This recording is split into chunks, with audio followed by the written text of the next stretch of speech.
Une étape décisive dans la politique énergétique mondiale, les États-Unis viennent de conclure leur première vente de pétrole vénézuélien d'une valeur de 500 millions de dollars. Mais cette transaction soulève des questions cruciales sur l'avenir de l'industrie pétrolière au Venezuela et sur les répercussions de l'implication des États-Unis dans cette crise. Depuis l'attaque américaine contre le Venezuela et la capture de son président Nicolás Maduro début janvier, la stratégie de l'administration Trump semble claire, exploiter les vastes réserves pétrolières du pays sud-américain. Vendredi dernier, Donald Trump a annoncé que l'industrie pétrolière investirait au moins 100 milliards de dollars pour reconstruire un secteur pétrolier vénézuélien ravagé par la crise. Mais ce chiffre, pour le moins flou, n'a pas convaincu tout le monde. Lors d'une réunion à la Maison-Blanche, plusieurs PDG, dont Darren Woods d'ExxonMobil, ont exprimé des doutes. Pour Woods, c'est un investissement impossible.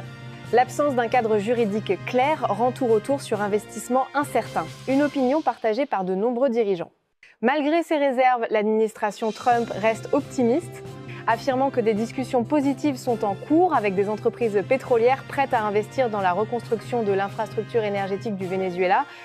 Cependant, la première vente de pétrole vénézuélien, bien que déjà concrétisée, soulève des interrogations.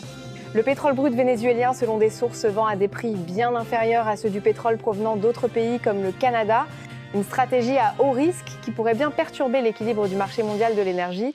Le pétrole vénézuélien, une ressource qui pourrait transformer l'économie du pays, se trouve aujourd'hui au cœur d'une bataille géopolitique et économique. Alors que les États-Unis entendent jouer un rôle majeur dans cette reconstruction, l'avenir du secteur reste incertain et dépendra des décisions de ces géants pétroliers, une situation à suivre de près. Pour en savoir plus sur cette affaire et d'autres enjeux géopolitiques, abonnez-vous à notre chaîne.